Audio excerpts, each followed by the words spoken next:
ঘড়িতে সময় এখন 9:15 দেখালেও অ্যাকচুয়াল টাইম এখন 9টা। আমরা লেজি হলেও আমাদের ঘড়িটা একটু তাড়াতাড়িই ছোটে। নমস্কার, রোজকের গিন্নির সাথে একটি নতুন ব্লগে আপনাদের সকলকে জানাই স্বাগতম। আশা করছি সবাই খুব ভালো আছেন। আজ সকাল সকাল স্নান টান কমপ্লিট হয়ে গেছে, আর এখন একটু এই গাছগুলোতে একটু চোখ বুলিয়ে নিচ্ছি। এই যে ফুলটা দেখছেন, এটার নাম জিনিয়া। সারা বছর ফুল দেয় জানেন তো, বেশ ভালো গাছটা। আর গাছের মাথা কেটে বসালে পরেই আবার ওখান থেকে নতুন গাছও হয়ে যায়, ঠিক গাঁদা গাছের মতন। আর এই দেখুন কি সুন্দর গাছ ভরে ছোট ছোট গাঁদা ফুল ফুটেছে। আর এই যে মারও স্নান টান কমপ্লিট হয়ে গেছে, স্নান করে মা এখন পুজো দিচ্ছে। আমাদের এই যে আসনে যত ফুল আছে সব আমাদের এই ব্যালকনির গাছের থেকেই তোলা। ওই যে জবা ফুল, জিনিয়া, নয়নতারা, গাঁদা, ঘরে যা ফুল ফোটে তা দিয়ে প্রতিদিনের পুজো প্রায় হয়ে যায়। আর এই যে এটা হচ্ছে আমার সকালের ছেলের খাবার। মা সব সবজি দিয়ে ফেনা ভাত করেছে। আর এখানে সব জামা কাপড় আমি রেডি করে রেখেছি। কারণটা হলো এখন একটুখানি আমরা বেরোবো, তাই সকাল সকাল স্নান টান করে নিয়েছি। আমি এই শাড়িটা পরবো, এটা এই বছরে মায়ের পুজোর শাড়ি। এটা এবার আমি এখন পরবো। এই যে রেডিও হয়ে গেলাম টুক করে। যাব অ্যাকচুয়ালি একটা মন্দিরে। আসলে কাল রাজীবের বার্থডে আছে। কাল রোববার পড়াতে বেশ ভালো হয়েছে, আজকে শনিবার, দিনটাও বেশ ভালো। তার জন্য ভাবলাম যখন ও বাড়িতেই আছে আর কাল ওর জন্মদিন, এত ভালো সুযোগটা আর হাতছাড়া করলাম না। তার জন্য চট করে রেডি হয়ে গেছি। সকাল সকাল সবাই মিলে যাচ্ছি এখন মন্দিরের উদ্দেশ্যে। এত বছর এখানে থাকা সত্ত্বেও কখনো এই মন্দিরটাতে যাওয়া হয়নি, কিন্তু মন্দিরটার নাম অনেক শুনেছি, বীরজামাতার মন্দির। এরা বলে এটা নাকি আমাদের সতীপীঠের মধ্যে আর একটি সতীপীঠ। জানি না, গেলে জানতে পারবো, দেখতে পারবো কেমন সেই মন্দিরটি। আসলে অনেক নাম শুনেছি কিন্তু কখনো যাওয়ার সুযোগ হয়নি। এই যে ড্রাইভারও চলে এসছে, আমরাও নিচে চলে এসছি। অ্যাপার্টমেন্টের বাইরেটা দিনের বেলায় কখনো আপনাদের দেখানো হয়নি হয়তো। এই যে আমাদের এই অ্যাপার্টমেন্টের পুরো বাইরেটা, 3টে ব্লক, A, B, C। আমরা এই C ব্লকটাতে থাকি। চলুন তাহলে আর কি, রওনাটা দেওয়াই যাক তাড়াতাড়ি করে। আসলে বেরোনোর কথা ছিল অনেক সকাল সকাল। ভেবেছিলাম তাড়াতাড়ি করে পুজো দিয়ে তারপর বাড়িতে এসে খাওয়া দাওয়া করব। সেই মতন আমরা সবাই উপোসও আছি এখনও।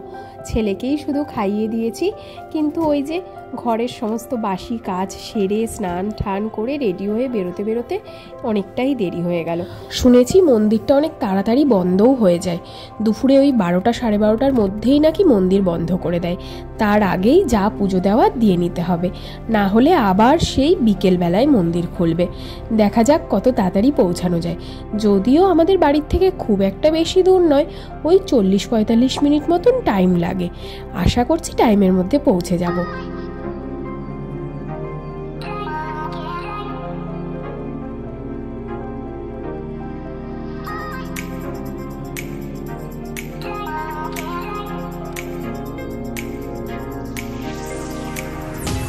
চলে এসছি আমরা মন্দিরের সামনে।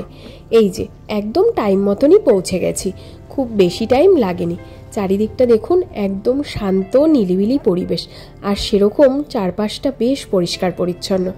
আমরা এখন এই মন্দিরের ভেতরে চলে এসেছি। মন্দিরে ঢুকতেই প্রথমেই এই শিবলিঙ্গের ঘর, মুখোমুখি 2টো ঘর আছে। এই যে ঘরটায়, এটাই সব দর্শনার্থীদের প্রবেশ করতে দিচ্ছে। চারিদিকে এই শিবলিঙ্গ রয়েছে। সমস্ত শিবলিঙ্গের ওপরেই কিছু নাম লেখা আছে। উড়িয়াতে লেখার জন্য আমি নামগুলো ঠিক করে বুঝতে পারছি না, কিন্তু এখানে দেখছি সব দর্শনার্থীরা ঢুকে প্রণাম করছে। আর এই যে ঘরটা, এই ঘরটাতে ওনারা কাউকে ঢুকতে দিচ্ছেন না। এটা বাইরে থেকেই দর্শন করার জন্য। এখানে এনারা যজ্ঞ করেন, এখানে পুরোহিত ছাড়া আর কারোর ঢোকার নাকি পারমিশন নেই। আমরা বেরিয়ে গেছি। বেরিয়ে এইটা হচ্ছে মেন মন্দির। এইটাই হলো বীরজামাতার মেন মন্দিরটা, আর এই হচ্ছে মন্দিরের প্রবেশদ্বার। চলুন তাহলে একটু ভেতরে গিয়ে দেখা যাক।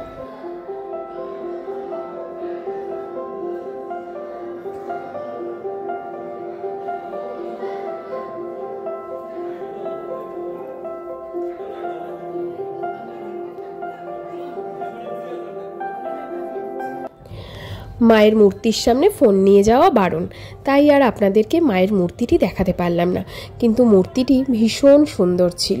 মাকে দেখতে এখানে সত্যি সত্যি ভীষণ সুন্দর। আর এই যে আমরা এখন বাইরে বেরিয়ে গেছি মন্দির থেকে, মন্দিরের ভেতরেই আছি কিন্তু মায়ের মন্দিরটার থেকে বাইরে বেরিয়ে এসেছি। এই হচ্ছে মন্দিরের চারিদিকের দৃশ্যটা। আর বাইরে থেকে মায়ের মন্দিরটি দেখতে ঠিক এইরকম লাগে। আর এই যে চারিদিকে দেখছেন এই ছোট্ট ছোট্ট মন্দিরগুলো, এই মন্দিরগুলোর নিচে দেখুন সব জায়গায় একটা করে শিবলিঙ্গ প্রতিষ্ঠা রয়েছে, বেশ সুন্দর। কিন্তু ব্যাপারটা হলো এখানে পুজো দেওয়ার ব্যাপারটা আমরা ঠিক বুঝতে পারিনি। আর আমরা মন্দিরে ঢোকার সময় গাইড করার মতন এখানে সেরকম কাউকে দেখলামও না। আর বাইরেও কোনো দোকানপাট দেখলাম না যেখানে ফুল মিষ্টি পাওয়া যায়। তার জন্য আমরা এসেই আগে মন্দিরের থেকে মাকে দর্শন করতে ভেতরে ঢুকে গেছি। মন্দির থেকে যখন বাইরে বেরোলাম তখন দেখছি যে মন্দিরের পেছন সাইডটায় ওই দেখুন আমার পেছনে একটা দোকান দেখা যাচ্ছে, ওইখানটাতেই দেখছি ঠাকুরের ফুল মিষ্টি সব বিক্রি হচ্ছে। এখান থেকেই যারা পুজো দিতে চাইছে তারা ফুল মিষ্টি নিয়ে তারপর যাচ্ছে ভেতরে পুজো দিতে। কিন্তু আমাদের তো মাকে দর্শন করা হয়ে গেছে, তাই আর পুজো দেওয়ার জন্য গেলাম না। ঠিক আছে, পরে যদি কখনো আসা হয় তখন আবার দিয়ে দেওয়া যাবে। বাইরেটা আজকে এত রোদ উঠেছে, প্রচণ্ড গরম লাগছে। আর এই গরমের মধ্যে এই গাছটাই হলো ভরসা একমাত্র। এখন রাজীব ফোনে ব্যস্ত রয়েছে, তাই আমরা একটুখানি গাছের নিচে বসে রেস্ট নিয়ে নিলাম। বেরিয়ে পড়েছি মন্দির থেকে, যাব বাড়ির দিকে। এর মধ্যে প্রচণ্ড খিদেও পেয়ে গেছে, কিন্তু রাস্তায় এখন খাওয়ার মতন কিচ্ছু নেই, কোনো দোকানপাটও নেই। ছেলে বায়না করাতে ওকে একটা আইসক্রিম কিনে দিল, আর মা বলল মা একটু শশা খাবে, শরীরটা ভালো লাগছে না। আর আমরা একটুখানি ডাবের জল খেলাম। আর এই যে আমার ছেলেকে দেখুন, একটা আইসক্রিম নিয়ে ওটাকে নিয়ে এখন ভাঙার চেষ্টা করছে, বলছে খুব শক্ত মামাম, আগে এটা গরম হোক তারপর খাবো। উঠে পড়েছি আমরা গাড়িতে।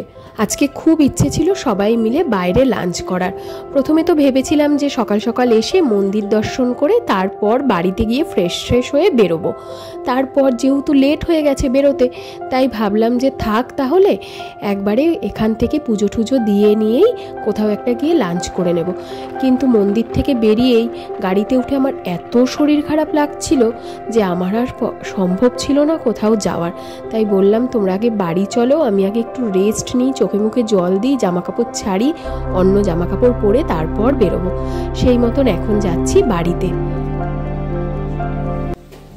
বাড়িতে এসে আমি আগে চোখে মুখে জল দিয়ে একটু ফ্রেশ হয়ে ওআরএস খেয়ে শুয়ে পড়েছিলাম। শুয়ে একটু ঘুমিয়েও গিয়েছিলাম। আর এর মধ্যে উঠে দেখি আমার মা এখানে রান্নাও বসিয়ে দিয়েছে। দুপুরে আজকে বাইরের খাওয়াটা পুরো হয়ে গেল। মা বলছে এই গরমের মধ্যে আমি একবার ঘুরে এসেছি, আর আমি রেডি হয়ে যেতে পারবো না, তোদের যাওয়ার ইচ্ছে হলে যা, ছেলেকে আমার কাছে রেখে দিয়ে যা। কিন্তু কি আর করব, আমাদেরও আর শরীরে দিচ্ছে না, তাই মায়ের হাতের রান্না খেয়েই আজকের দুপুরটা কাটিয়ে দিই। এই যে কালকে রান্না ছিল ডিমের ঝোল, আর মা এখন তাড়াতাড়ি করে রান্না করলো ডাল, লাউ শাক, আর হচ্ছে ছেলের জন্য মাছ ভাজা। এটা দিয়েই আজকে দুপুরের লাঞ্চ হবে। দুপুরে লাঞ্চ টাঞ্চ করে একটুখানি রেস্ট নিয়েছিলাম। এখন সন্ধে লাগতেই একটু বেরিয়ে গেছি, কারণ ছেলে প্রচণ্ড কান্নাকাটি করছে। আসলে ওই যে বললাম দুপুরবেলায় বাইরে বেরোনোর কথা ছিল, লাঞ্চ করে ওকে নিয়ে পার্কে যাওয়ার কথা ছিল, সেটা বাবুর মাথায় আছে। সেই থেকে কান্না জুড়েছে, আমাকে নিয়ে চলো, আমাকে নিয়ে চলো। তাকে আর ঘরে রাখা যাচ্ছে না, তাই বাধ্য হয়ে সন্ধে লাগতেই এখন তাকে নিয়ে বেরিয়ে পড়েছি। এসেছি আমাদের এই সামনের মার্কেটটাতে। এসে এখন ওকে নিয়ে একটুখানি এই গাড়িটা চড়াবো, তারপর একটু এদিক ওদিক ঘুরে বাড়ি চলে যাব। আর এই যে আমার বাদরছানাকে দেখুন, সব জায়গায় ও আগে আগে ছুটবে, গিয়ে নিয়েই ওর কোন গাড়িটা লাগবে সেই গাড়িটা নিয়ে আগে উঠে পড়বে। এসে নিয়ে বাবু যে গাড়িটা খুঁজছিলেন সেটা পায়নি, তাই আর কি করবে, এখন এটাতেই উঠেছে, মানে চড়তে তাকে হবেই।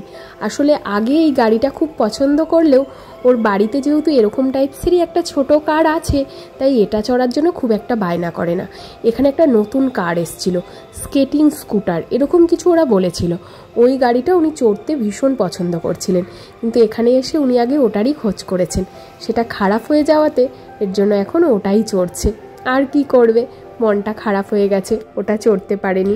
চোখের সামনে এই কেএফসি, ডমিনোজ এগুলো যদি থাকে তাহলে কতক্ষণ আর নিজেকে আটকে রাখা যায় বলুন তো, গন্ধেই তো অর্ধেক খিদে পেয়ে যায়।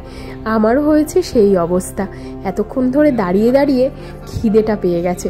আমি বললাম চলো এখন আগে আমাকে একটুখানি খাওয়াবে, তারপর বাড়ি যাব।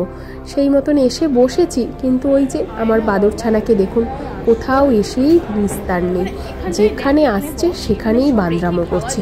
ওই হাই চেয়ারগুলোর ওপরে উঠে উঠে দুষ্টুমি করে যাচ্ছে। ওখান থেকে যদি একবার পড়ে, ওর ওই টাক মাথাটা তো পড়ে দুভাগ হয়ে যাবে। বলুন তো কার রাগটা না ওঠে।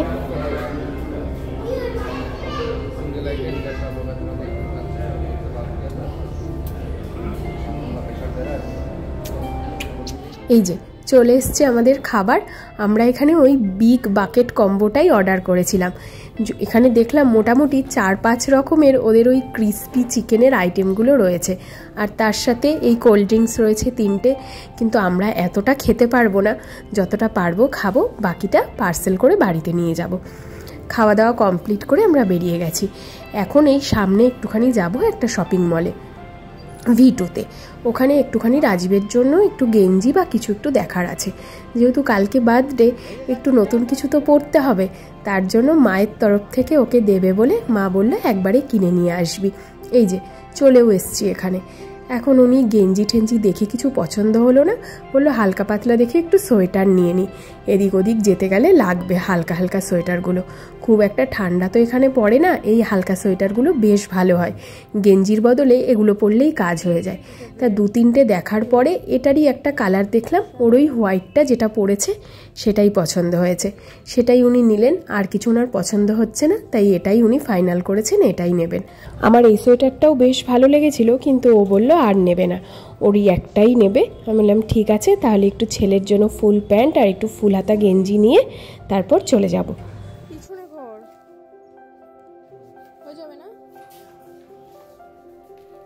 কেনাকাটা কমপ্লিট, চলুন এবার যাওয়া যাক বাড়ির দিকে। অনেকক্ষণ হয়েছে, রাতও অনেকটা হয়ে গেছে। ভাবছিলাম যে যদি অ টাইমে বেল বাজে তাহলে আমি সামনে গিয়ে দরজার সামনে ফোন নিয়ে দাঁড়াবো। দেখেছো দেখেছো? আচ্ছা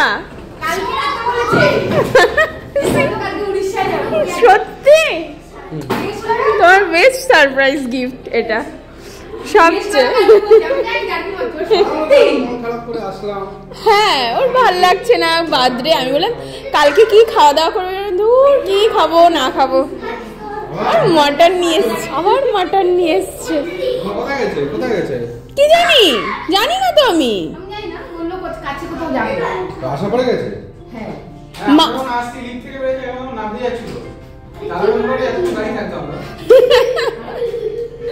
আমার কাছে ভাগ্যিস একটা এক্সট্রা চাবি ছিল। এই তো কিছুক্ষণ আগে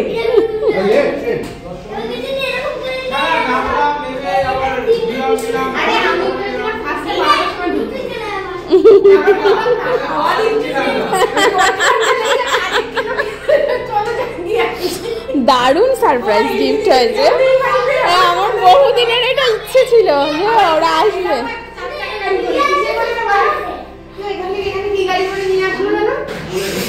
বোলেরো করে বাড়িতে ঢুকেই সত্যিই চমকে গেছি, দারুণ একটা সারপ্রাইজ পেয়েছি। দাদার জন্মদিন উপলক্ষে বোন এসছে কলকাতার থেকে, আমরা কিচ্ছু জানতাম না। এসে নিয়ে দেখছি আমার কাছে একটা এক্সট্রা চাবি ছিল, মাও বেরিয়েছিল একটু বাইরে। আমি চাবি খুলে ঘরে ঢুকে দেখি ওরা অন্ধকারের মধ্যে দাঁড়িয়ে আছে। সত্যি সারপ্রাইজটা দারুণ ছিল। আর এই যে এটা মায়ের জন্য KFC থেকে পার্সেল করে নিয়ে এসেছিলাম। এখন মা ওটা খাচ্ছে, আর আমরা এদিকে এখন করব রান্নার প্রিপারেশন। মা ওদের দেখে তাড়াতাড়ি করে গিয়ে চিকেন নিয়ে এসছে। মা তো আমাদেরও কিছু ফোন করে জানায়নি, সবটাই পুরো সারপ্রাইজ ছিল।